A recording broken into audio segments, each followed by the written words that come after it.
तो शुरुआत करते हैं। और आज से जो हमारा टारगेट रहेगा, आज से मतलब जो हम पढ़ना शुरू करेंगे हिस्ट्री में, तो that is post independence history. जो पोस्ट इंडिपेंडेंस हमारी जो हिस्ट्री है उसको हम पूरा कवर करेंगे। और इसमें फिर हम जो है वो पूरा 1947 से लेकर जो है वो 204 तक, मतलब 2024 तक हमारा जो वो टारगेट रहेगा पूरा हिस्ट्री को कवर करना। कितने इंपॉर्टेंट इवेंट हुए हैं, किस तरह से जो है वो हमने जो एक developing, one of the leading developing country की जो कंट्री बनने की जो हमारी जर्नी रही है वो किस तरह से रही है, क्या क्या हमारे उसमें रिफॉर्म्स रहते हैं। प्लस साथ में हम जो है वो इकोनॉमिक नेशनलिज्म को भी साथ के साथ में जो है वो कवर करेंगे, और किस प्राइम मिनिस्टर के टाइम पे कौन सा इंपॉर्टेंट इवेंट हुआ है। अभी इस तरह के क्वेश्चंस एग्जाम में बनते हैं। जैसे फॉर एग्जांपल अगर हम बात करें कि जो 1991 से पहले का जो फेज था ना, उसको हिंदू ग्रोथ रेट कहा जाता है। हिंदू ग्रोथ रेट पीरियड, इसको लिख लो, हिंदू ग्रोथ रेट जो है वो कहा जाता है। क्यों? क्योंकि यहां पर जो है वो लाइसेंस सिस्टम था। लाइसेंस सिस्टम था, आपको परमिशन लेनी पड़ेगी, आपको लाइसेंस लेनी पड़ेगी, इसको लाइसेंस राज भी कहा जाता है। तो हिंदू ग्रोथ रेट कहा जाता है, और ये यूपीएससी में एक बार क्वेश्चन ऑलरेडी बन रखा है। तो that's why it is very important कि यूपीएससी में ऑलरेडी जब इस टॉपिक से क्वेश्चन बना है तो इसको आपको याद रखना बहुत ज़रूरी रहेगा। तो शुरुआत करते हैं। देखो, सबसे पहले अगर हम बेसिक बात करें तो हिस्ट्री को 3 पार्ट्स में डिवाइड किया गया है, जितनी हमें पढ़नी है उसके अकॉर्डिंग। एक एंशिएंट हिस्ट्री, एक मेडिवल हिस्ट्री, एक modern history. Ancient medieval, almost medieval तो हम कवर कर चुके हैं, एंशिएंट को भी हम जो है वो प्रॉपर जो है वो इंपॉर्टेंट पॉइंट्स को डिस्कस करेंगे। मॉडर्न में अगर हम बात करें तो company rule, crown rule, 2 parts में डिवाइड किया था हमने। कंपनी रूल को हम कवर कर चुके हैं, जिसमें हमने गवर्नर जनरल वाइज सभी कुछ जो है वो डिस्कस किया, और इसकी वीडियो जो है वो यूट्यूब पे मिल जाएगी। देन उसका क्राउन रूल की अगर हम बात करें तो 1858 से लेकर 1947 तक हमने पूरा प्रॉपर ईयर वाइज कवर किया, ठीक है। प्लस उसके बाद अब जो हमारा टारगेट रहेगा दैट इज पोस्ट इंडिपेंडेंस, जिसमें हम पढ़ेंगे सबसे पहले ब्रिटिश लेगेसी, कि ब्रिटिशर्स भारत में छोड़कर क्या गए। देन उसके बाद नेशनल लीगेसी। नेशनल लीगेसी का मतलब हुआ कि जो हमारी फ्रीडम स्ट्रगल, जो हमारी मूवमेंट रही है 1857 के बाद की, उसकी क्या लीगेसी जो है वो अभी हमारे पास प्रेजेंट टाइम पे है। देन जब हम आज़ाद हुए तो हमारे पास क्या चैलेंजेस थे, और गवर्नमेंट के जो है वो क्या इनिशिएटिव्स रहे, ये सभी हम पढ़ेंगे 1960 तक। लाइक फॉर एग्जांपल हम पढ़ेंगे 1947 से लेकर 1960 तक सरकार ने अर्ली इनिशिएटिव्स क्या क्या लिए। देन उसके बाद जो एक्स्ट्रा फैक्ट्स जो हमारा टारगेट रहेगा that is economic nationalism. 5 year plan को हम पढ़ेंगे, जो स्टेट्स है उनको किस तरह से इंटीग्रेट किया गया। जैसे फॉर एग्जांपल अगर हम बात करें तो 565 के अराउंड जो प्रिंसली स्टेट्स थी, और ये प्रिंसली स्टेट्स को कैसे यूनाइट किया गया, कौन कौन से इसमें चैलेंजेस आए और उन चैलेंजेस को कैसे सॉल्व किया गया, ये सभी जो है वो हमारा टारगेट रहेगा। और एक एग्जाम्पल आपको यहाँ पर बताता हूँ कि जिस तरह से एग्जाम में क्वेश्चन बन रखा है दैट इज रिगार्डिंग द कि जो हैदराबाद है उसको कैसे अनेक्स किया गया। ये एग्जाम में पूछ रखा है कि कौन सा मेथड फॉलो किया था, या जम्मू एंड कश्मीर को किस तरह से अनेक्स किया गया, या फिर जम्मू एंड कश्मीर को किस तरह से जो है वो ऐड किया गया भारत में। प्लस एक क्वेश्चन ये भी बन रखा है कि कौन सी वो टेरिटरी थी जिसको सबसे लास्ट में जो है वो अनेक्स किया गया, या कौन से वो यूरोपियंस थे जो सबसे लास्ट में भारत को छोड़ के गए। फॉर एग्जाम्पल एक पोर्चुगीज जो कि 1961 में जो है वो गोवा को छोड़कर भारत से गए। अब गोवा को जब गए तो यहाँ पर कौन सा मिशन जो है वो भारत सरकार ने लॉन्च किया था। फ्रांस से जो लाइक पौंडुचेरी हो गया, ठीक है, करिकल माहेवाला जो रीजन है, हमने किस तरह से टेक ओवर किया। तो ये सभी जो है वो हम डिस्कस करेंगे। प्लस साथ में मेजर इवेंट्स को भी पढ़ेंगे। मेजर इवेंट्स कौन कौन से, देखो आपको एक जनरल ओवरव्यू के अकॉर्डिंग बताता हूँ कि कौन कौन से मेजर इवेंट रहेंगे, ठीक है। बाकी ये पूरी कहानी है, बस आपको सुननी, समझनी और लर्न करनी है, नोट्स आपको मिल जाएंगे। तो देखो मेजर इवेंट में सबसे पहले हम पढ़ेंगे कि 1951 में अगर हम बात करें 51-52 के बीच में इलेक्शन हो गए, तो इलेक्शन का क्या रिजल्ट रहा, पहला टारगेट ये हो गया। सेकंड, उसके बाद फिर जब सरकार बनी तो उन्होंने 5 ईयर प्लान शुरू किया। तो जो 5 ईयर प्लान था, फर्स्ट 5 ईयर प्लान, वो किसके ऊपर बेस्ड था, क्या वहां पर हैवी जो है वो इंडस्ट्री या हैवी मशीनरी के ऊपर फोकस किया गया। देन उसके बाद हमारा जो टारगेट रहेगा, हम पढ़ेंगे ग्रीन रेवोल्यूशन को। क्यों ग्रीन रेवोल्यूशन उस टाइम पे पंजाब, हरियाणा और जो वेस्टर्न जो यूपी है वहां पर जो है वो लगाया गया, वहां पर शुरू किया गया। देन उसके बाद सेकंड ग्रीन रेवोल्यूशन के बारे में पढ़ेंगे, इनका इंपैक्ट क्या रहता है। अगर आप मेंस के पेपर उठाकर देखोगे तो आपको क्वेश्चंस मिल जाएंगे। अभी इस बार के मेंस में भी जो है वो 5 ईयर प्लान से लेकर क्वेश्चन बन रखा है। तो दैट मीन्स ये सभी हम यहीं पर कवर करेंगे ताकि हम प्री और मेंस दोनों के लिए एक साथ में पढ़ें। देन उसके बाद फ्रीडम स्ट्रगल की अगर हम बात करें तो ऑलमोस्ट जो हमारी फ्रीडम स्ट्रगल की कहानी रहती है डायरेक्ट वो रिवोल्ट ऑफ 1857 के बाद शुरू होती है, जिसको फर्स्ट वॉर ऑफ इंडिपेंडेंस भी कहा है। और फर्स्ट वॉर ऑफ इंडिपेंडेंस जो वीडी सावरकर ने कहा था, ठीक है।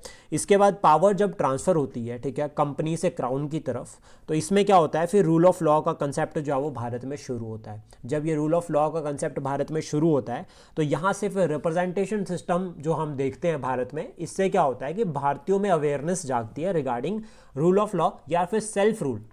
तो फिर हम देखते हैं कि भारतीयों ने, यानी कि जो एजुकेटेड इंडियंस थे, उन्होंने क्या किया, रिफॉर्म्स की डिमांड करी। उन्होंने कहा कि हमें भी सरकार में शेयर चाहिए। और इससे क्या होता है कि नेशनलिज्म की जो वेव है पूरे नेशन वाइड स्प्रेड होनी शुरू होती है। और इसकी जो पहली झलक देखने को मिली थी दैट इज़ इन 1905, जब स्वदेशी एंड बैकवर्ड मूवमेंट जो वो शुरू करी थी हमने। और स्वदेशी एंड बैकवर्ड मूवमेंट जो हमारी जो पार्टीशन बंगाल का किया था उसके अगेंस्ट थी। देन उसके बाद हम अगर बात करें तो 1858 से लेकर आपका 1885 तक ऑलमोस्ट यहाँ पर रीजनल ऑर्गेनाइजेशंस थी, ठीक है। जहाँ पर जो ये रीजनल ऑर्गेनाइजेशन वर्क कर रही थी उनका फोकस था कि जो लोकल अवेकनिंग है यहाँ पर लोगों को पढ़ाया जाए, लोगों को बताया जाए नेशनलिज्म के बारे में, और सेल्फ अवेकनिंग जो प्रमोट की जाए। पहला तो टारगेट ये रहता है। देन उसके बाद जब इंडियन नेशनल कांग्रेस बन जाती है 1885 में, उसके बाद से फिर हम बात करते हैं कि नेशन वाइड जो है वो फ्रीडम मूवमेंट के रिगार्डिंग एक्टिविटीज शुरू हो जाती है। फिर इसको 3 पार्ट्स में डिवाइड किया गया। एक मॉडरेट फेज जो कि 1885 से लेकर 1905 तक चलती है। फिर उसके बाद एक्सट्रीमिस्ट फेज आती है जो 1906 से लेकर 1919 तक चलती है। देन उसके बाद गांधीयन फेज। गांधीयन फेज की अगर हम बात करें तो 1919 से लेकर 1947 तक ऑलमोस्ट गांधीयन फेज रहती है। मीनवाइल इनके बीच में एक और फेज रहती है that is revolutionary activities like Bhagat Singh, Rajguru, ठीक है, चंद्रशेखर आजाद, इन सभी का रोल बहुत इंपॉर्टेंट रहता है रेवोल्यूशनरी एक्टिविटीज में। और ये भी कोशिश करते हैं कि भारत को आज़ाद करवाया जाए। तो ऑलमोस्ट 1885 से लेकर 1947 तक हमारा सिर्फ एक ही टारगेट था, एक तो रिफॉर्म्स, कि हमें रिफॉर्म्स चाहिए, दूसरा हमें सेल्फ रूल चाहिए। सेल्फ रूल शुरुआत में रिफॉर्म्स की फॉर्म में था कि भाई हमें रिप्रेजेंटेशन चाहिए। उसके बाद फिर ये कन्वर्ट हो गया कि अब अपनी सरकार, अपना देश ही होगा। और फाइनली फिर हमने जो है वो 1947 में जो है वो आज़ादी जो है गेन कर ली ब्रिटिशर्स से, और हमारे एफर्ट्स रहे उसमें।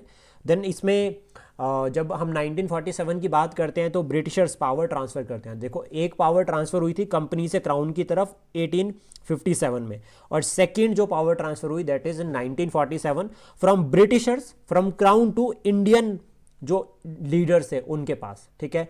और ये पावर ट्रांसफ़र जो है वो रिस्पॉन्सिबल हैंड्स में होती है। और ब्रिटिशर ऐसे नहीं कहते कि हम ऐसे छोड़कर जा रहे हैं। वो इंडियन इंडिपेंडेंस एक्ट 1947 लेकर आए थे अंडर द माउंटबेटन प्लान, जिसमें उन्होंने पावर को ट्रांसफ़र किया रिस्पॉन्सिबल हैंड्स में। और ये कहा जाता है यहाँ से कि जो आपका ये इंडियन इंडिपेंडेंस एक्ट है, इसके कुछ फीचर्स मतलब जो हमें समझने हैं, लर्न करने हैं, वो भी इंपॉर्टेंट है। और इसमें यह भी कहा जाता है कि फिर फाइनल जो है वो जो ये आपका इंडियन इंडिपेंडेंस एक्ट है, इसमें 2 डोमिनियन बनते हैं, और 2 डोमिनियन बनने के बाद जो उनके पास पावर होती है कि वो अपना संविधान बना सकते हैं। तो सबसे पहले शुरुआत करते हैं इंडियन इंडिपेंडेंस एक्ट 1947 के से। इसको ब्रिटिश पार्लियामेंट ने पास किया था जुलाई 5, 1947 को। जुलाई 5, 1947 को पास किया था इंडियन इंडिपेंडेंस एक्ट 1947 को, पहला पॉइंट। उसके बाद रॉयल असेंट इसको 18 जुलाई को मिली थी। 18 जुलाई 1947 को रॉयल असेंट मिली थी। और इम्प्लीमेंटेशन जो है वो 15 अगस्त 1947 से हुई। 15 अगस्त 1947 से जो है वो इसकी जो है वो क्या हुआ है कि इम्प्लीमेंटेशन हुई है। अब देखो, काफ़ी ये कन्फ्यूज़न रहता है, ठीक है, कि जब हम बात करते हैं कि एक छोटा सा कंसेप्ट कि पाकिस्तान जो है वो अपना इंडिपेंडेंस डे 14 अगस्त को मनाता है, लेकिन हम जो है वो 15 को मनाते हैं। क्यों? क्योंकि 12 बजे के बाद जो है वो हमारा नेक्स्ट डे शुरू हो जाता है। लेकिन पाकिस्तान और इंडिया के बीच में जो टाइम का गैप है ना, वो तकरीबन 20 मिनट का गैप है। और जब यहाँ पर हमारे यहाँ पर एग्जैक्ट 12 बज रहे होते हैं, तो उस टाइम पे पाकिस्तान में जो टाइम हो रखा था वो 11:40 के अराउंड हो रहा होता है। तो दैट्स वाई पाकिस्तान 14 अगस्त को जो है वो इंडिपेंडेंस डे मनाता है। फीचर्स की अगर हम बात करें तो माउंटबेटन प्लान के अंडर जो है वो ये इंडियन इंडिपेंडेंस एक्ट आया था। और लॉर्ड माउंटबेटन भारत में आए इसीलिए थे, वो माउंटबेटन प्लान लेकर आए थे ताकि जो ये पार्टीशन के रिगार्डिंग जो भी जो है वो क्राइसिस चल रखे हैं इनको सॉल्व किया जाए। तो इसमें कहा जाता है कि 2 डोमिनियन बनेंगे, एक इंडिया और दूसरा पाकिस्तान, और एक बाउंड्री कमीशन बनाया जाएगा रेड क्लिफी, जो कि निर्धारित करेगा कि किसको जो है वो कितना शेयर, कितनी बाउंड्री, कितना जो है वो किसका रीजन रहेगा।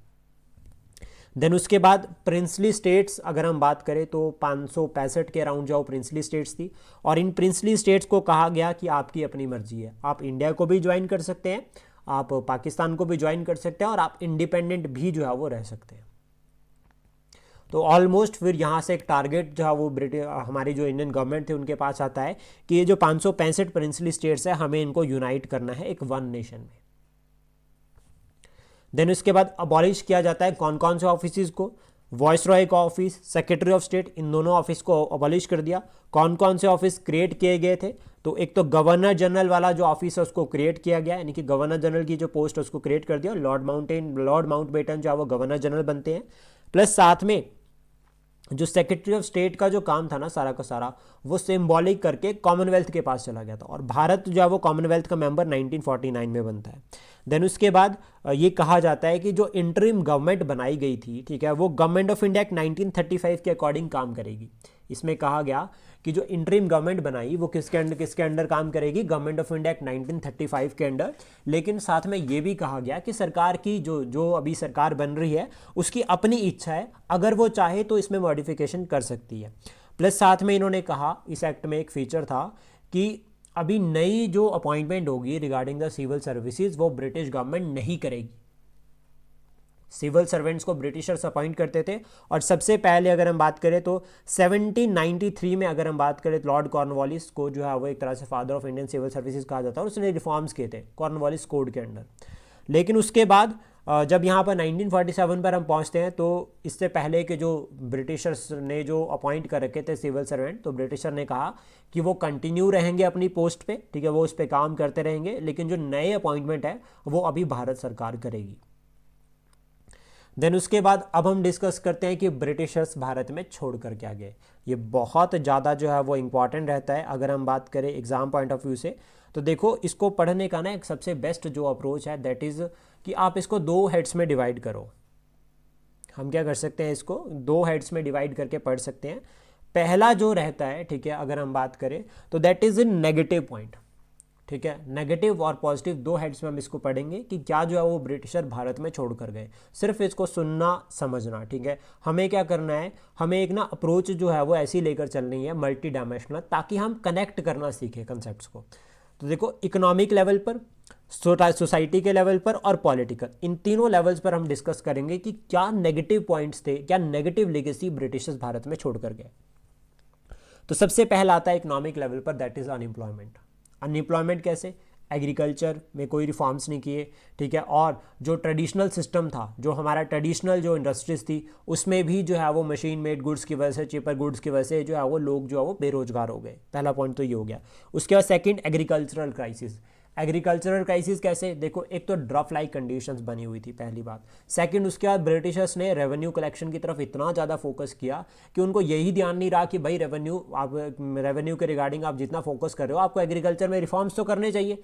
तो इनपुट बिल्कुल नहीं थी, आउटपुट पे ज़्यादा फोकस था। तो इससे क्या हुआ कि एग्रीकल्चर में स्टैग्नेशन आने लग गई थी, और हमारे पास जो है वो फूड क्रॉप्स कम थी, और ऊपर से ब्रिटिशर्स ने कैश क्रॉप्स की तरफ ज़्यादा फोकस कर रखा था। तो डेफिनेटली फिर फूड क्रॉप्स की जो प्रोडक्शन है वो भी जो है वो काफ़ी गिर गई थी।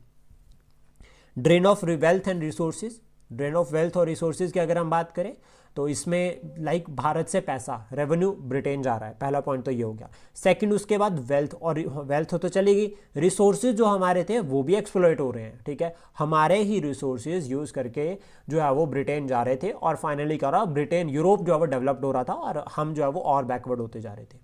देन उसके बाद टैक्स बर्डन बहुत ज़्यादा था, और जो ये टैक्स बर्डन था ये सबसे ज़्यादा आम लोगों के ऊपर था। ये जो टैक्स बर्डन था यहाँ पे, ये सबसे ज़्यादा किसके ऊपर था, आम लोगों के ऊपर। और जो आपके हायर क्लासेस थे वो तो टैक्स पे ही नहीं करते थे। बहुत रेयर, बहुत जर्नल ऐसा था कि कोई जो है वो टैक्स पे कर रहा है, अदरवाइज नहीं जो है वो यहाँ पे पे करते थे। देन उसके war expenses, like world war 1, world war 2, कहाँ से निकाला सारा का सारा खर्चा ब्रिटिशर्स ने, इंडियंस के दम पे। तो उन्होंने कहा कि भाई जितना खर्चा है अभी आपको ही पे करना पड़ेगा। तो उन्होंने high tax revenue war tax लगा दिया, ठीक है, एक्स्ट्रा ड्यूटीज़ लगा दी, ताकि जो है वो वॉर की जो जो रिक्वायरमेंट्स है, पैसा जो वॉर के लिए चाहिए था उसको पूरा किया जा सके। देन उसका सोसाइटी लेवल पर अगर हम बात करें तो फेमिन से एक सबसे बड़ा कारण रहता है, ठीक है। जैसे अगर हम एक जनरल समझे, फेमेंस लाइक पॉवर्टी हो गया, ठीक है, लैक ऑफ एजुकेशन, मासेस के लिए प्रॉपर एजुकेशन नहीं थी, कास्ट सिस्टम हो गया, रिच पुअर बहुत कन्फ्यूज जो है वो डिवाइड हो रहा था कि अमीर और अमीर होता था, गरीब गरीब ही होता जा रहा था, ज़मींदारी क्राइसिस हम देख रहे थे इस टाइम पे, लैक ऑफ जो राइट्स है, लाइक जो ज़मीन है वो मैक्सिमम ज़मींदार के पास थी, जो उसके ऊपर काम कर रहा है पीजेंट वो तो उसका मालिक ही नहीं था। ये ध्यान से समझना, जमीन का मालिक कौन? जमींदार, ठीक है। पीजेंट जो उसके ऊपर काम कर रहा है वो मालिक नहीं है। अब वो मालिक नहीं है, ये ब्रिटिश इंडियन गवर्नमेंट को भी पता था। जब ये इंडियन गवर्नमेंट को पता था तो उन्होंने जमींदारी सिस्टम को सबसे पहले अबॉलिश किया। देन रूरलाइजेशन, मतलब हमने ये बात britishers like British, no doubt britisher व मॉडर्न सिटीज़ उनके पास थी उस टाइम पे, ओके एक्सेप्टेड, लेकिन इसका मतलब ये नहीं था कि भारत के पास कुछ था ही नहीं। लेकिन जो इंडिया के पास था उन्होंने वो भी उसको और ज़्यादा जो है बैकवर्ड बना दिया। तो ग्रामीणीकरण जो लाइक एक तरफ तो हम कहते हैं ना कि मॉडर्न वर्ल्ड में हम आजकल बात करते हैं स्मार्ट सिटीज़ की, तो उस टाइम पे हमारे पास तो फर्स्ट अर्बनाइजेशन जो है वो वैदिक कल्चर से पहले थी। अगर हम बात करें लाइक हड़प्पा सभ्यता, ठीक है, इंडस वैली सिविलाइजेशन। लेकिन ब्रिटिशर्स ने जो हमारे रिसोर्सेज थे उसको इतना एक्सप्लॉइट किया, अनएम्प्लॉयमेंट, कि हम फिर से जो है वो एग्रीकल्चर की तरफ ही शिफ्ट हो गए। पॉलिटिकल लेवल पर अगर हम बात करें तो जो आपका सिस्टम था like judiciary, there is no doubt British introduce rule of law concept, modern judiciary को ब्रिटिशर ने इंट्रोड्यूस किया, लेकिन इतना महंगा था कि केस अगर फाइल करना है किसको तो उनको ना चंदा कलेक्ट करना पड़ता था, उनको कलेक्शन करनी पड़ती थी। पहले पैसा कलेक्ट करेंगे, उसके बाद केस फाइल होगा। फिर जो वकील होते थे, जो एडवोकेट्स होते थे, उनकी फ़ीस बहुत ज़्यादा होती थी। तो अब कोई आम आदमी तो वो पे नहीं कर सकता था। तो इसलिए कहा जाता है कि फिर जुडिशरी भी जो है वो किसके फेवर में थी? ब्रिटिशर्स के फेवर में थी एक तरह से। प्लस साथ में पॉलिटिकल में पार्टीशन बर्डन, पहले तो 1905 का बंगाल विभाजन किया, फिर उनको पता चल गया कि इससे तो कुछ फ़ायदा नहीं हुआ तो उसको कैंसिल कर दिया। फिर 1947 में परमानेंटली देश को डिवाइड करके चले गए। और ब्रिटिशर्स की अगर हम बात करें तो जहाँ जहाँ से वो गए हैं ना, वहाँ पर आज भी प्रॉब्लम्स है, वहाँ पर वो डिवाइड करके गए हैं। हम तो फिर भी थोड़े किस्मत वाले हैं कि हमारा जो डिवीज़न हुआ वो थोड़ा इस तरह से हुआ कि हमने प्रॉपर जो है वो थोड़े से इमोशंस को जोड़ लिया, ठीक है। अगर हम बात करें अफ्रीका की तो वहाँ पे तो सीधी सीधी लाइनें लगा रखी है कंट्रीज़ में, तो ये भी बहुत जो है वो एक इम्पैक्ट रहता है कि ब्रिटिशर्स जहाँ से भी गए वहाँ पर जो है वो आज भी स्टिल वहाँ पर चैलेंजेस है। प्लस साथ में जो हमारा ट्रेडिशनल सिस्टम था लाइक ज़मींदार हो गया, जागीरदार हो गया, ठीक है, या फिर अगर हम बात करें जो विलेजेस लेवल पर प्रधान वगैरह थे उनको सबको रूइन किया, एक्सप्लॉइट किया, ठीक है। एडमिनिस्ट्रेशन के लेवल पर मॉडर्नाइजेशन सिस्टम को जो उन्होंने शुरू किया था वो लाइसेंस राज बना दिया। और हम बाद तक देखते हैं 1991 तक जो है वो लाइसेंस राज रहा। लैक ऑफ रिफॉर्म्स, ब्रिटिशर्स ने एक्सप्लॉइट ज़्यादा किया, रिफॉर्म्स कम किए, प्लस लिमिटेड जो है वो रिप्रेजेंटेशन दी। अगर ब्रिटिशर्स ने भारतीयों को रिप्रेजेंटेशन दी तो चेक एंड बैलेंसेस, या फिर अगर हम बात करें जो ब्रेक्स थी वो अपने पास रखी, like veto power of governor general, ordinance making power of governor general. तो विटो पावर की वजह से चाहे इंडियन कितने भी जो है वो लेजिस्लेचर में चले जाए, ठीक है, इंडियंस जो है वो कितने भी नॉमिनेट होकर डायरेक्टली इनडायरेक्टली जो है वो कानून बनाने की प्रक्रिया में चले जाए, लेकिन फाइनली वीटो पावर अगर गवर्नर जनरल के पास है तो उस कानून बनाने की कोई भी वैल्यू नहीं रहेगी अगर जो है वो गवर्नर जनरल ने वीटो पावर को लेकर उसको रोक दिया। हमारे पास जो इंस्टीट्यूशंस थे, नो डाउट ब्रिटिशर्स ने जो है वो सेंट्रल लेजिस्लेटिव असेंबली को इंट्रोड्यूस किया, मिनी पार्लियामेंट का कंसेप्ट लेकर आए, रूल ऑफ लॉ लेकर आए, यूपीएससी आया, ठीक है, स्टेट पब्लिक सर्विस कमीशन लेकर आए, फेडरल कोर्ट लेकर आए, ठीक है, या फिर अगर हम बात करें फेडरल बैंक उन्होंने लेकर आए मॉडर्न। बट लेकिन ये सब लिमिटेड इंस्टीट्यूशंस थे और प्रॉपर सभी लोगों को तो इनके बारे में नॉलेज नहीं थी, तो ये भी जो है वो एक कंसर्न रहता है। देन उसके बाद हम बात करते हैं कि फिर पॉजिटिव क्या छोड़ कर गए ब्रिटिशर भारत में, पॉजिटिव पॉइंट्स को भी हम एनालाइज करते हैं। तो देखो सबसे पहले तो modern institutions like civil services, father of civil services Lord Cornwallis उनको कहा जाता है। और पार्लियामेंट्री इंस्टीट्यूशंस 1853 में पहली बार जो है वो एक कंसेप्ट आया था जिसमें लेजिस्लेटिव और एग्जीक्यूटिव फंक्शन को सेपरेट कर दिया था, चार्टर एक्ट ऑफ 1833। तो इसमें क्या हुआ है कि पार्लियामेंट्री फॉर्म ऑफ कंसेप्ट जो है वो शुरू होता है। प्लस उसके बाद सिविल डिपार्टमेंट लाइक पीडब्ल्यूडी का डिपार्टमेंट, तो ये भी शुरू किया। इंफ्रास्ट्रक्चर पे अगर हम बात करें तो रेलवेज 1853 में, ठीक है। उसके बाद रोड्स का जो नेटवर्क था ब्रिटिशर्स ने थोड़ी बहुत कोशिश करी और उसको बनाया। टेलीग्राफ सिस्टम उन्होंने शुरू किया, देयर इज नो डाउट। अभी टेलीग्राफ हो गया। या फिर अगर हम बात करें प्रेस की, ठीक है। तो इससे क्या हुआ कि कम्युनिकेशन सिस्टम और इंक्रीज हुआ। देन उसके बाद कनेक्टिविटी विद द वर्ल्ड या ग्लोबल इकोनॉमी। देखो ब्रिटिशर्स ने क्या किया, रॉ मटेरियल लेकर गए, फिर फाइनल गुड्स को यूरोप में बेचा। सबसे पहले तो काम ये होता था कि भारत से रॉ मटेरियल लो और उसको जो है वो यूरोप में बनाओ और फिर यूरोप में या अदर कॉलेज में बेचो। लेकिन जब कंपटीशन शुरू हुआ इंडस्ट्रियल रेवोल्यूशन के बाद, तो वही फिनिश्ड गुड भारत आने लग गए। वही फिनिश्ड गुड क्या हुआ, भारत आने लग गए। फिर यहाँ से काम खराब हो गया। पहले हमारा एक्सपोर्ट में शेयर बहुत अच्छा था क्योंकि रॉ मटेरियल कंपनी यहाँ से ले जाती थी, लेकिन उसके बाद जब वो फिनिश्ड गुड भारत में बनकर जो है भारत में बनकर आने लगे और भारत में बिकने लगे, फिर यहाँ पर जो है वो जो यहाँ के जो ट्रेडिशनल सिस्टम था, जो ट्रेडिशनल इंडस्ट्री थी, वो खत्म होने लगी। मॉडर्न इंडस्ट्री ब्रिटिश लेकर आए और स्पेशली यहाँ पर कहा जाता है फिर कि जो वर्ल्ड वॉर 1 है, वर्ल्ड वॉर 1 के टाइम पे ब्रिटिशर्स को जो है वो इंडस्ट्रियल हेल्प लेनी पड़ी थी काफ़ी ज़्यादा। तो इस टाइम पे जो भारतीय जो अगर हम बात करें कि जो भारतीय इंडस्ट्रियलिस्ट थे, उनके पास काफ़ी एक अच्छी अपॉर्चुनिटीज़ थी कि वो राइज़ करें, तो उन्होंने इसका फ़ायदा उठाया। इन अपॉर्चुनिटीज़ को उन्होंने जो है वो एक तरह से जो है वो एज एन एडवांटेज लिया और यहाँ पर छोटी छोटी इंडस्ट्रीज़ बनाई। ये इंडस्ट्रीज़ फिर बाद में जो है वो आगे अगर हम देखते हैं तो आफ्टर इंडिपेंडेंस जो है वो काफ़ी की रोल जो है वो प्ले करते हैं नेशन बिल्डिंग में। देन उसके बाद आर्ट एंड कल्चर के पॉइंट ऑफ व्यू से अगर हम बात करें तो इसमें मॉडर्न आर्ट जो है वो ब्रिटिशर्स ने इंट्रोड्यूस किया और आज भी हम देखते हैं कि काफ़ी सारी जो है वो चर्चेज़ जो हैं, इवन लाइक हिमाचल प्रदेश में अगर हम बात करें तो शिमला का जो रिज का चर्च है काफ़ी फेमस है। तो इससे क्या है, फिर टूरिज्म में जो है वो हमें हेल्प मिल रही है। Plus western education, scientific education, middle class का राइज, ठीक है, मास education, western education, scientific education और एजुकेशन टू मासिस। संस्कृत सभी के लिए नहीं थी पहले, लेकिन जो ब्रिटिशर्स ने मॉडर्न एजुकेशन भारत में इंट्रोड्यूस करी वो सभी के लिए रही। ब्रिटिशर्स ने एजुकेशन के रिगार्डिंग बहुत सारे इनिशिएटिव्स लिए, लाइक वुड्स डिस्पैच हो गया, या अगर हम बात करें मैकोले मिनट हो गया जिसमें इंग्लिश मीडियम रहेगा, वुड्स डिस्पैच जिसमें सेकेंडरी एजुकेशन की तरफ फोकस किया गया, हंटर कमीशन ऑफ 1882 जिसमें जो है वो प्राइमरी एजुकेशन की तरफ फोकस किया गया। फिर उसके बाद अगर हम बात करें तो इंडियन काउंसिल एक्ट 1904 का, सॉरी आपका इंडियन यूनिवर्सिटी एक्ट 1904 का आया था, उसमें भी हमने फोकस किया। देन वर्धा स्कीम आती है। तो ये सभी इनिशिएटिव जो है वो एक तरह से अगर हम देखते हैं तो ब्रिटिशर्स के टाइम पे हुए, चाहे ब्रिटिशर्स ने लिए या फिर जो ब्रिटिशर्स ने जो यहाँ पर गवर्नमेंट अपॉइंट करी थी उन्होंने लिए। जैसे कि वर्धा की अगर हम बात करें तो हरिजन में मेंशन था, लेकिन ये 1937 में आया था और फोकस क्या था इसका। नॉर्मली अगर हम बात करें कि जो प्रोविंसेस में आफ्टर इलेक्शन जो सरकार बनाई है कांग्रेस ने, वो किस तरह से एजुकेशन सिस्टम को रखेगी, तो ये पूरा का पूरा जो है वो पॉजिटिव कुछ इंपैक्ट रहते हैं। तो जो कि हमें याद रखना है, सिविल सर्विसेज, पार्लियामेंट्री सिस्टम, ठीक है, सिविल डिपार्टमेंट्स बनाए, कनेक्टिविटी करिए लाइक अगर हम बात करें ग्लोबल इकॉनमी के साथ, और आर्ट एंड कल्चर को प्रमोट किया, मॉडर्न इंडस्ट्रीज जो ब्रिटिश भारत में लेकर आए, मॉडर्न इंफ्रास्ट्रक्चर हो गया, एजुकेशन हो गया, स्पेशली साइंटिफिक और मासेस के लिए एजुकेशन, प्लस मिडिल क्लास का राइज। तो ये कुछ इनिशिएटिव जो है वो ब्रिटिशर्स ने शुरू किए, तो ये पॉजिटिव हो गया। अब हम बात करते हैं कि फिर जो कॉलोनियल लीगेसी के बाद जो हमारा जो फ्रीडम स्ट्रगल था उसकी क्या लीगेसी रहती है हमारे पास। तो जो हमारा फ्रीडम मूवमेंट रही है, हमने उसमें एक कंसेप्ट को प्रमोट किया, दैट इज़ इक्वालिटी।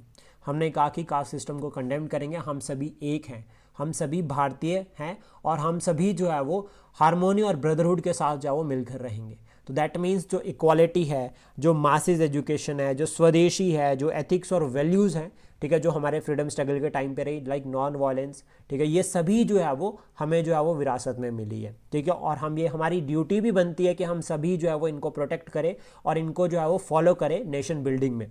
देन उसके बाद रिस्पॉन्सिबल फॉर्म ऑफ गवर्नमेंट या फिर unity and brotherhood, one nation का कंसेप्ट, ठीक है, वन नेशन का कंसेप्ट हमारे नेशनलिज्म से ज़्यादा ग्रो हुआ है। और इलेक्शंस एंड एक तो इलेक्शन कंसेप्ट हो गया, दूसरा इलेक्शन कैसे, यूनिवर्सल एडल्ट फ्रेंचाइज। तो आज अगर हम 18 साल की अगर हम बात करते हैं कि 18 साल या 18 साल से ज़्यादा के कोई भी लोग हैं तो वो वोट डाल सकते हैं, तो वो सभी कंसेप्ट जो है वो नेशनलिज्म से आते हैं। क्योंकि नेहरू रिपोर्ट में हमने सबसे पहले ये कहा था, अगर हम बात करते हैं 1928 में, कि जो इलेक्शन होंगे वो यूनिवर्सल एडल्ट फ्रेंचाइज पर बेस्ड होंगे। उसके बाद जब हम आज़ाद हुए तो हमने वोटिंग एज 21 रखी, उसके बाद 21 से 18 करी थी हमने 1989 में। देन उसके बाद एजुकेटेड इंडियंस, हमारे पास एक जो है वो फ्रीडम स्ट्रगल की जो है वो एक मतलब like one of the achievement है। ये एजुकेटेड इंडियंस ने हमारा संविधान बनाया, इन्होंने पूरा जो है वो हमारी जो अर्ली फेज थी डेवलपमेंट की, जिस तरह से जो है वो ग्रोथ एंड डेवलपमेंट को प्रमोट किया, उसको संभाला पूरा और नेशन बिल्डिंग में रोल प्ले किया। क्योंकि जो वेस्टर्न हिस्टोरियन थे, या वेस्टर्न जो लाइक जो पॉलिटिशियंस थे वो तो यही कहते थे कि भारत यूनियन बन ही नहीं सकता कभी, लेकिन हमने पूरा उनको प्रूफ करके बताया। हमने सिर्फ यूनियन नहीं बनाई, हमने प्रूफ कर दिया कि हम सब जो है वो यूनाइट हो सकते हैं। तो वो जो पूरा वो कहते हैं ना यूनिटी इन डाइवर्सिटी का जो कंसेप्ट आता है ना, वो हमारे फ्रीडम स्ट्रगल से हमारे पास हमेशा रहेगा। फॉरेन इन्फ्लुएंसेस लाइक कनेक्टिविटी, जैसे कि लिबर्टी, इक्वालिटी, फ्रेटर्निटी हम फ्रांस से लेकर आए, तो ये सभी हमें कैसे पता चला? अब फ्रेंच रेवोल्यूशन तो हमारे फ्रीडम स्ट्रगल के टाइम पर रोका है, तो उससे क्या हमें इंस्पिरेशन मिली है। रशियन रेवोल्यूशन की अगर हम बात करें तो सोशलिस्ट आइडियोलॉजी, ठीक है, तो वो सोशलिस्ट आइडियोलॉजी को हमने आफ्टर इंडिपेंडेंस फॉलो किया। तो ये सभी जो है वो हमारे पास एज ए नेशनल लीगेसी रहा। देन उसके बाद फंडामेंटल राइट्स की प्रमोशन, जैसे कि नेहरू रिपोर्ट में कहा गया था 1928 में कि कुछ जो है वो बेसिक ह्यूमन राइट्स होंगे जिन्हें प्रमोट करना, प्रोटेक्ट करना सरकार का कर्तव्य रहेगा, सरकार की ड्यूटी रहेगी। देन उसके बाद एडमिनिस्ट्रेटिव एक्सपीरियंस, जैसे कि ये बेशक लिमिटेड था नेशनल लेगेसी के टाइम पे, लाइक अगर हम बात करें 2 साल के लिए जो प्रोविंसेस में जो है वो इंडियन नेशनल कांग्रेस ने रूल किया, ठीक है, 2 साल के लिए जो उन्होंने सरकार संभाली, लिमिटेड था लेकिन एक एक्सपीरियंस मिल गया, ये क्लैरिटी बन गई कि हम भी जो है वो खुद जो है वो क्या कर सकते हैं, सरकार चला सकते हैं। देन उसके बाद चैलेंजेस क्या थे, ठीक है, अभी हमें लीगेसी के बारे में पता चल गया कि क्या लीगेसी है। जब हम आज़ाद हो गए तो हमारे पास कौन कौन से जो है वो इमीडिएट चैलेंजेस आ गए। देखो सबसे पहले अगर हम बात करें तो ज़मींदारी क्राइसिस, ये जो फ्यूडलिज्म था ना, ये हमें बहुत परेशान कर रहा था। हमें पता था कि ब्रिटिशर्स ने जितना एक्सप्लॉइट किया है, ठीक है, या ये जो ज़मीनें हैं ये ज़मींदारों के पास है, पीजेंट के पास तो ज़मीन नहीं है। तो यहाँ पर फिर जो है वो ये ज़मींदारी क्राइसिस को एड्रेस करना सबसे इंपॉर्टेंट था, ये सबसे बड़ा चैलेंज था। इसमें फिर रिफॉर्म्स किए गए और ज़मींदारी को अबॉलिश किया गया। सेकंड, उसके बाद पंजाब का पार्टीशन, पंजाब और बंगाल को जो है वो डिवाइड किया गया, जिसमें अगर हम बात करें पाकिस्तान बना है, एक ईस्ट पाकिस्तान था और एक west Pakistan. West Pakistan present type वाला पाकिस्तान और ईस्ट पाकिस्तान बांग्लादेश। तो डिवीज़न से क्या हुआ है? डिवीज़न से एक तो देखो कॉमनल राइट्स हुए हैं, ठीक है, और ये कहा जाता है कि अराउंड आई थिंक शायद इसमें कहा गया है कि विद इन फ्यू मंथ्स, या जो ये पार्टीशन के टाइम का जो दौर था, इसमें कहा जाता है कि तकरीबन 5 लाख लोग मारे गए हैं। बेघर तो कितने हुए थे, कितनों की प्रॉपर्टी गई होगी, वो तो कोई आइडिया ही नहीं है, वो अभी किसी ने काउंट ही नहीं करा, हिस्टोरियन ने काउंट किया, लेकिन वो इतने ज़्यादा है कि अनएक्सपेक्टेड है। आज के टाइम पे अगर हम बात करें तो बहुत ज़्यादा, उस टाइम पे तो सोचो कितना ज़्यादा होगा। 5 लाख के करीब जो है वो लोग मारे गए थे।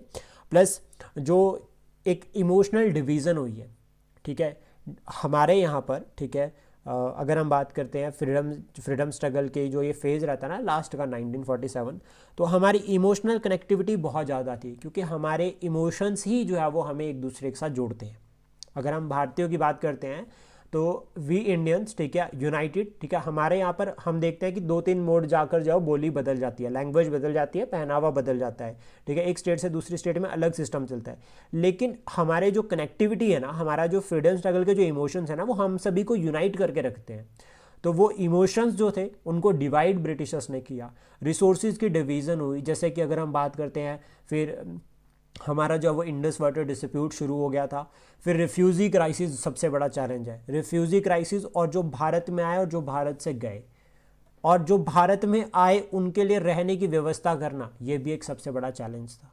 जो सरकार बनने जा रही थी उसको इतना एक्सपीरियंस नहीं था, और उसको पता चला भाई कि 1 लाख लोग जो है वो बॉर्डर रीजन पर जो है वो भारत में आना चाहता है।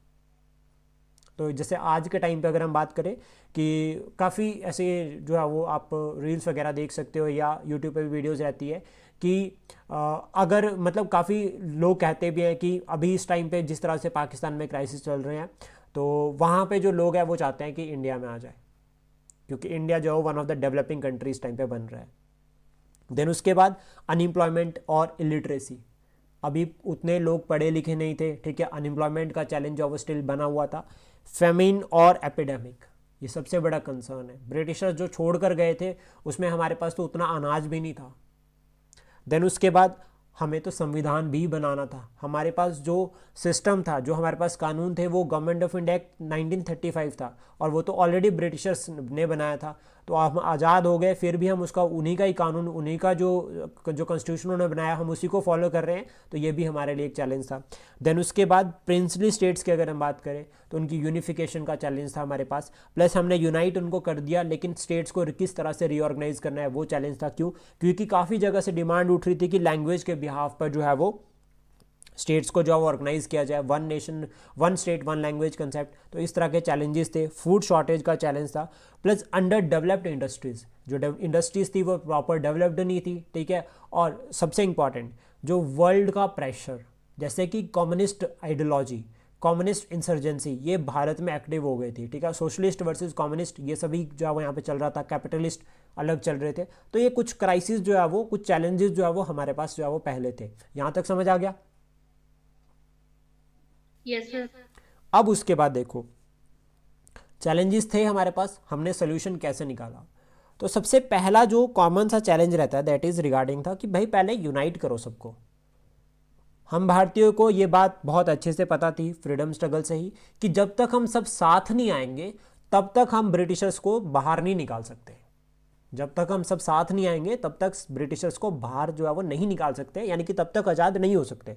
तो ये कंसेप्ट हमने आफ्टर इंडिपेंडेंस भी अप्लाई किया। हमने कहा कि 565 प्रिंसली स्टेट्स हैं, अच्छा रुको पहले इनको यूनाइट करते हैं। अब इसके रिगार्डिंग मैं आपको एक छोटी सी कहानी सुनाता हूँ। तो गांधी जी ने ना माउंटबेटन से पूछा कि what kind of India you are lefting, आप किस तरह का भारत जो है वो छोड़कर जा रहे हो, ठीक है। तो उन्होंने कहा डिसइंटीग्रेटेड इंडिया। माउंटबेटन ने क्या रिप्लाई किया? डिसइंटीग्रेटेड इंडिया, मतलब अगर ये 565 प्रिंसली रियासतें नहीं जुड़ी होती तो पॉसिबिलिटी ये रहती कि सोलन से शिमला जाने के लिए हमें वीज़ा अप्लाई करना पड़ता, क्योंकि हमारे यहाँ पर तो मोड़ 10-15 मोड़ के बाद जो है वो नई रियासत शुरू हो जाती। तो हमें तो फिर इंटरनेशनल सिस्टम चलता है यहाँ पे, और प्रॉपर जो है वो वीज़ा लेकर ही जाना पड़ता। बस की टिकट से पहले हम वीज़ा अप्लाई करते, तो हमारे लिए चैलेंज रहता। तो जब गांधी जी ने माउंटबेटन से पूछा कि आप किस तरह का इंडिया छोड़कर जा रहे हो, और उन्होंने कहा कि एक डिसइंटीग्रेटेड इंडिया, गांधी जी ने कहा अच्छा। गांधी जी ने तुरंत अपील करी, प्रिंसली स्टेट्स को कहा कि भाई मर्द हो जाओ, इंटीग्रेट हो जाओ, ये बात सही नहीं लग रही है, ऐसे तो हम टूट कर बिल्कुल बिखर जाएंगे, जो हमारा फ्रीडम स्ट्रगल है वो बिल्कुल व्यर्थ हो जाएगा। तो फिर यहाँ पर क्यों ऐसा कहा, गांधी जी ने ऐसा क्यों कहा? तो इसमें जो कंसेप्ट अप्लाई होता है ना पहला, दैट इज़ कि चैलेंजेस ना बहुत ज़्यादा थे प्रिंसली स्टेट में। जो प्रिंसली स्टेट्स थी, ऐसा नहीं था कि प्रिंसेस भी अच्छे थे बहुत सारे, ठीक है, वो proper rule and regulation democratic form of चल रहा है, नहीं, ऐसा कुछ नहीं था। प्रिंसली स्टेट्स में भी अगर हम बात करें तो राजा तो मस्त रहता था, उसका काम तो रेवेन्यू, उसके पास रेवेन्यू आना चाहिए बस, उसको और कोई काम नहीं था। और उसको ये ध्यान रखना है कि बस मेरी जो गद्दी है वो नहीं जानी चाहिए ब्रिटिशर के पास। जो प्रिंसली स्टेट्स थी उसमें कुछ चैलेंजेस थे।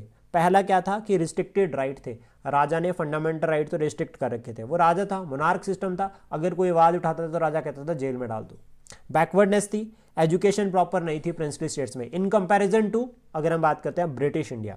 देन उसका इंटरनल अनरेस्ट था, मतलब यहाँ के जो लोग थे, ठीक है, वो राजा को कहते थे कि भाई डेमोक्रेटिक राइट चाहिए, हमें भी जो है वो अधिकार होना चाहिए बोलने का, हमें प्रेस फ्रीडम चाहिए, लेकिन ऐसा कुछ नहीं था। फिर उसके बाद प्रजामंडल मूवमेंट हम देखते हैं प्रिंसली स्टेट्स में काफ़ी थी, जो कि डेमोक्रेटिक जो है वो एक तरह से एस्टेब्लिशमेंट चाहती थी कि स्टेट जो है वो डेमोक्रेटिक जो है वो नॉर्म्स के अकॉर्डिंग चलनी चाहिए।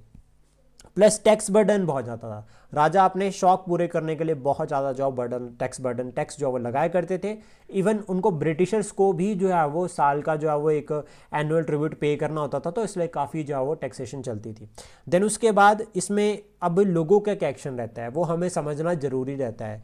तो जब गांधी जी ने रिक्वेस्ट करी, ठीक है, प्रिंसली स्टेट से कि भाई जो है वो आपको क्या है कि आपको जुड़ जाना चाहिए, तो यहाँ के जो लोग थे ना वो तो ऑलरेडी जुड़ना चाहते थे, जो प्रिंसली स्टेट में जो लोग थे वो ऑलरेडी जुड़ना चाहते थे, राजा ही नहीं मानते थे सिर्फ। तो फिर यहाँ पर पॉपुलर अपराइजिंग शुरू होती है अगेंस्ट द प्रिंसली स्टेट्स, पहला पॉइंट।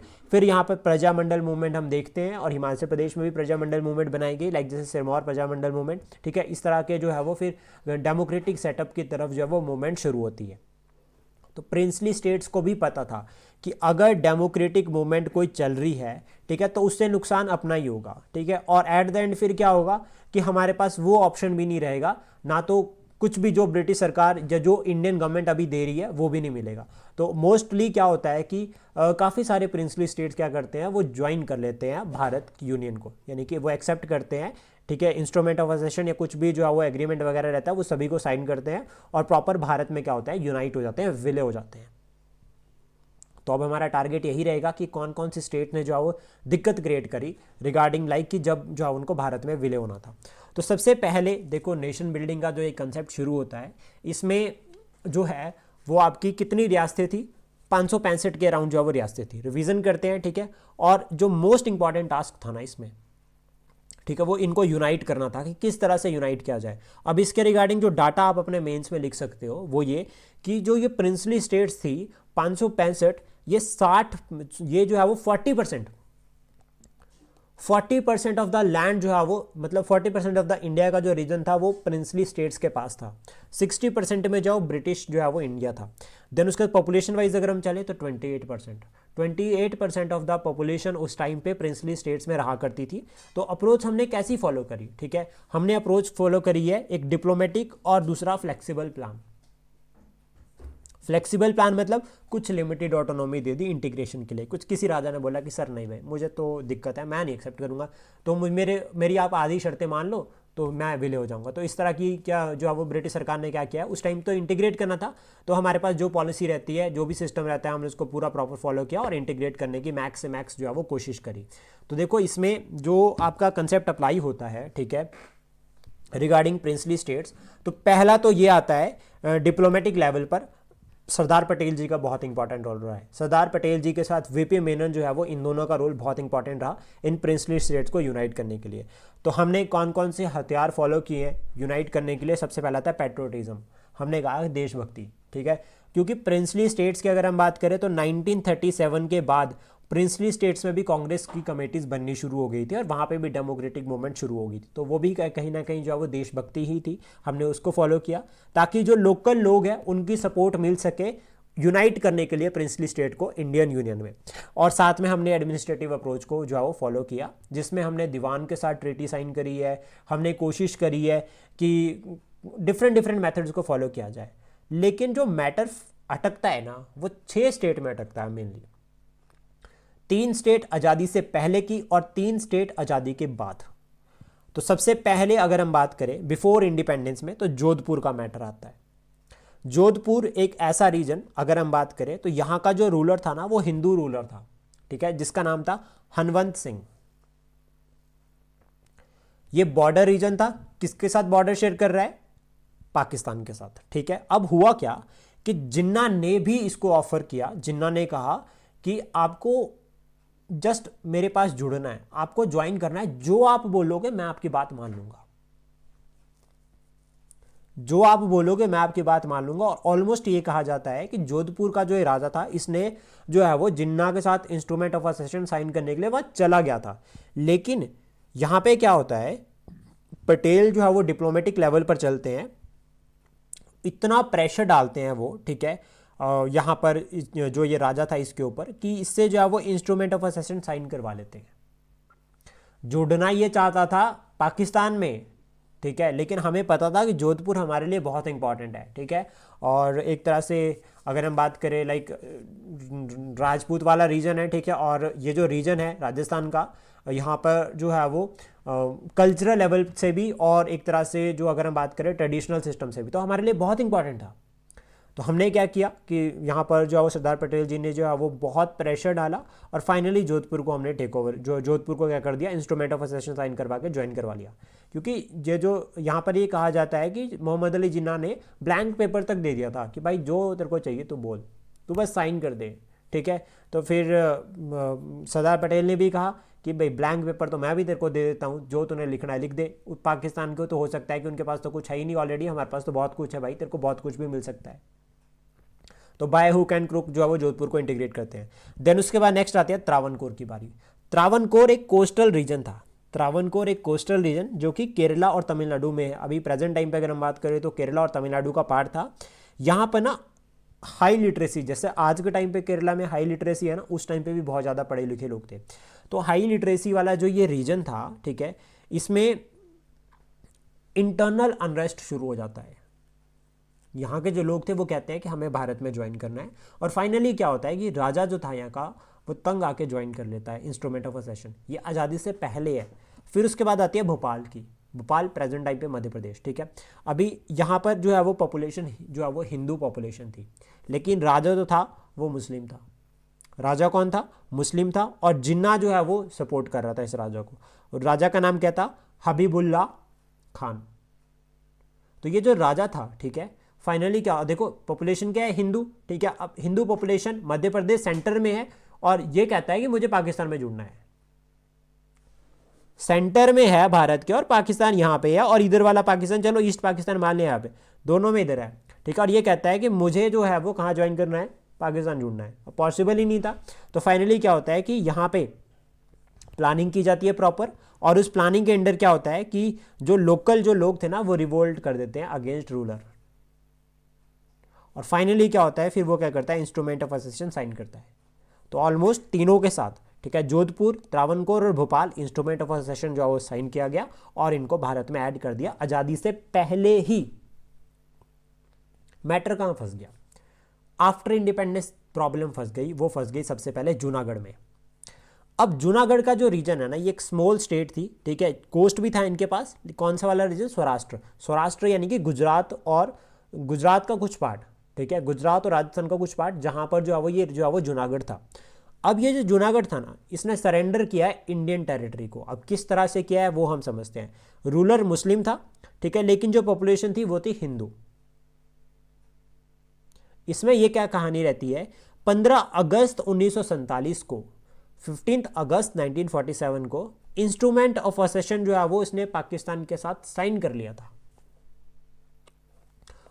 राजा मुस्लिम, ठीक है, पाकिस्तान के साथ इंस्ट्रूमेंट ऑफ एसेशन साइन करके आ गया। लोगों से तो पूछा नहीं, लोग तो हिंदू थे। लोग कहां जाना चाहते हैं? लोग जुड़ना चाहते थे भारत में।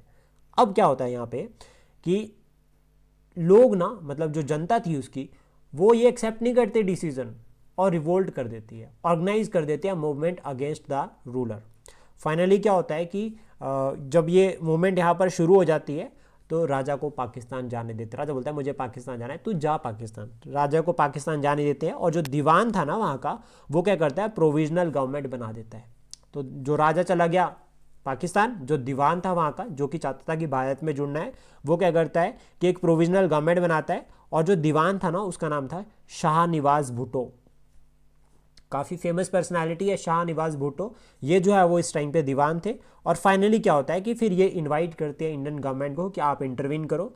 लेकिन इंटरवीन ऐसे नहीं होता, क्योंकि देखो मास प्रोटेस्ट हो रहा है, तो आर्मी, भारतीय आर्मी आती है, और वो क्या करते हैं? रिस्टोर करते हैं पीस को, शांति बना देते हैं। लेकिन हम कहते हैं कि नहीं, बेशक राजा चला गया, ठीक है, हमें पता है कि लोग हमारे साथ जुड़ना चाहते हैं, लेकिन हम लोगों की मर्जी चाहते हैं।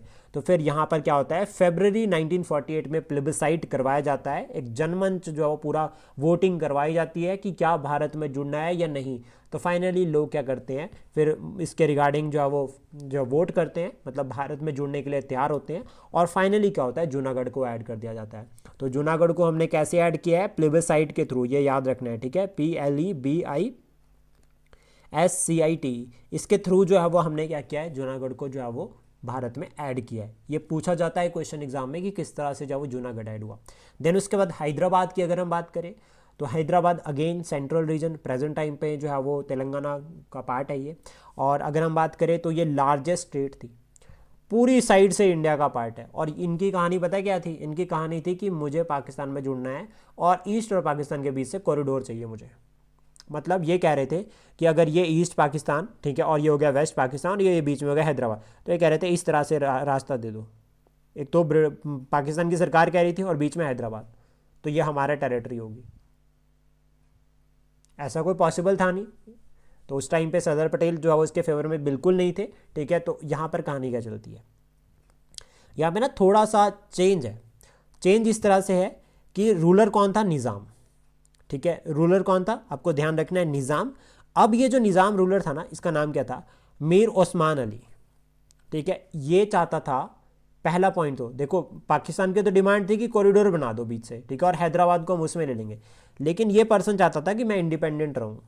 ये चाहता ही नहीं था, क्योंकि लार्जेस्ट स्टेट थी, इसको पता था मैं लार्जेस्ट स्टेट हूँ तो मैं इंडिपेंडेंट रह सकता हूँ, भारत के बीच में इंडिपेंडेंट रहोगे, ठीक है। तो सरदार पटेल ने कहा कि भाई अगर दूसरी स्टेट में जाना हो तो कैसे जाएगा, एयर स्पेस नहीं दूंगा अपना, रेल भी नहीं होगी, कनेक्टिविटी कैसे जाओगे, बीच में रह जाओगे। अगर गलती से कभी अकाल पड़ गया तो कहाँ से मदद लोगे, हम नहीं मदद करेंगे।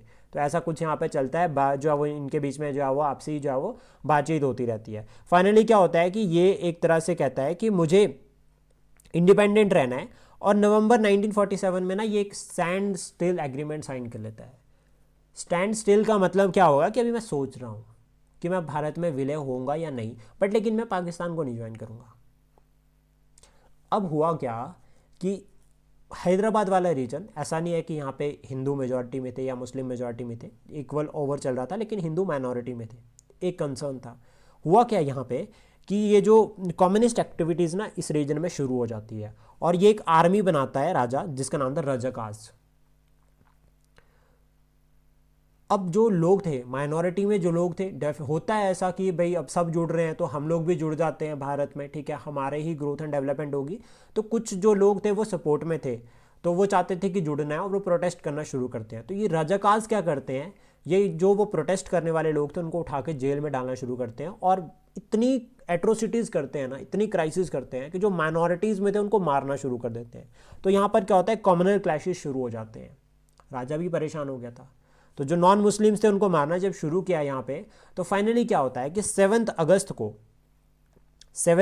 1947 में एक पावरफुल सत्याग्रह मूवमेंट शुरू होती है, जिसमें यह कहा जाता है कि भाई हमें ऐसा राजा चाहिए नहीं जो अत्याचार करता है। तो जब इस तरह की मूवमेंट शुरू होती है तो ये डेमोक्रेटिक फॉर्म ऑफ गवर्नमेंट की डिमांड करते हैं, और कहते हैं राजा को कि आपको सरेंडर करना पड़ेगा लोगों के। लेकिन जो यहाँ का जो निज़ाम था, उसकी जो आर्मी थी रजाकाज, वो क्या करती है, सप्रेशन शुरू करती है, और तकरीबन ये कहा जाता है कि 20,000 सत्याग्रही को जो है वो जेल में डाल दिया जाता है।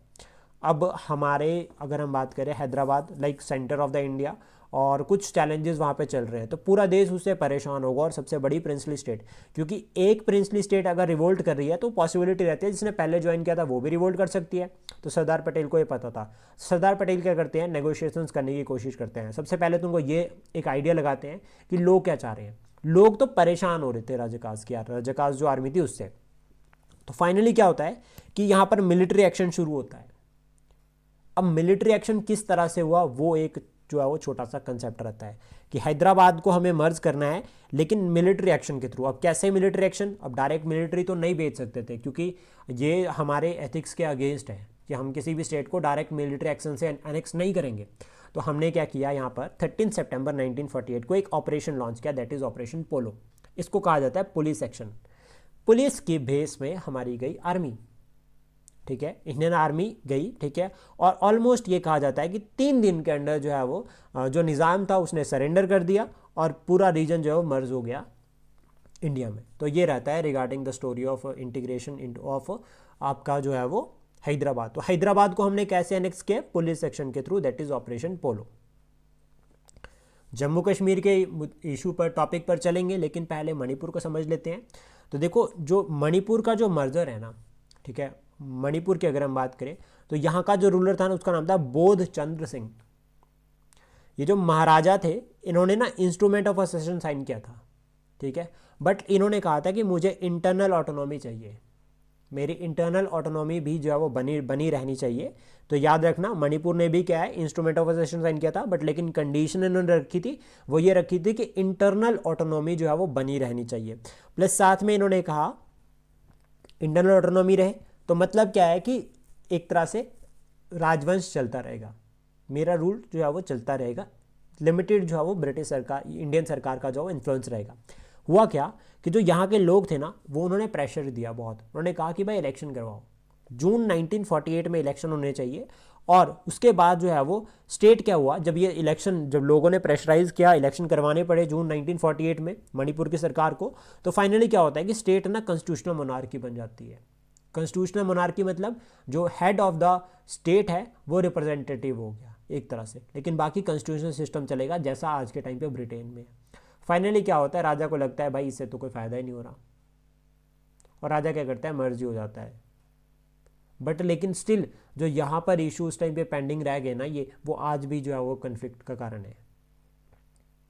और मणिपुर जो है वो पहला रीजन है, ठीक है, मणिपुर देश का पहला रीजन है जहाँ पे आज़ादी के बाद पहली बार जो इलेक्शन हुए थे ना, वो यूनिवर्सल एडल्ट फ्रेंचाइज पे हुए थे। तो पहली बार अगर कहीं पर इलेक्शन हुए हैं यूनिवर्सल एडल्ट फ्रेंचाइज पे, तो दैट इज मणिपुर। ये आपको याद रखना है, ठीक है। फिर यहाँ पर क्या हुआ कि जब राजा परेशान हो गया कॉन्स्टिट्यूशन मोनार्की, तो फाइनली क्या होता है कि वो एक फाइनल मर्जर आता है सितंबर 1949 में, पूरा प्रॉपर ज्वाइन कर लेता है मणिपुर भारत को। देन उसके बाद बात करते हैं जम्मू कश्मीर। जम्मू कश्मीर का जो ये रीजन है, इसमें ना 3 इंपॉर्टेंट जो है वो एरियाज आते हैं सबसे पहले, ठीक है। जो आता है जम्मू वाला रीजन, कश्मीर वैली, लद्दाख और गिलगिट और बल्किस्तान। ये इंपॉर्टेंट रीजन। अब हुआ क्या, ये एक बॉर्डर स्टेट है, यहाँ पे जो रूलर है ना वो हिंदू है, हरि सिंह, लेकिन जो पॉपुलेशन है ना वो मैक्सिमम मुस्लिम की है। जो हरि सिंह थे ये चाहते नहीं थे कि ना मैं भारत में जुड़ूं ना मैं पाकिस्तान में जुड़ूं, मैं आज़ाद रहूं। इंडिया ने तो चलो इनकी बात मान ली, पाकिस्तान ने क्या किया, पाकिस्तान ने वहां से पाकिस्तान आर्मी और जो लोकल जो ट्राइबल्स थे उनके साथ मिलकर अटैक कर दिया। उन्होंने एक सिंपल सी स्टोरी बताता हूँ आपको। पहले देखो, हरि सिंह ने कहा कि मुझे इंडिपेंडेंट रहना है, भारत ने कहा चलो ठीक है भाई इंडिपेंडेंट रहना है, आपकी इच्छा है, आपका ये पूरा आपको ये राइट मिल रखा है इंडियन इंडिपेंडेंस एक्ट 1947 के अंडर, आपकी अपनी मर्जी, हम आपको फोर्स नहीं करेंगे, ठीक है। लेकिन हमसे कोई भी उम्मीद मत करना अगर पाकिस्तान की साइड से कोई भी अटैक हुआ ऐसा ही ट्राइबल्स ने जो है वो अटैक कर दिया और हरि सिंह ने रिक्वेस्ट कर दी इंडियन गवर्नमेंट से कि आप मेरी मदद करो।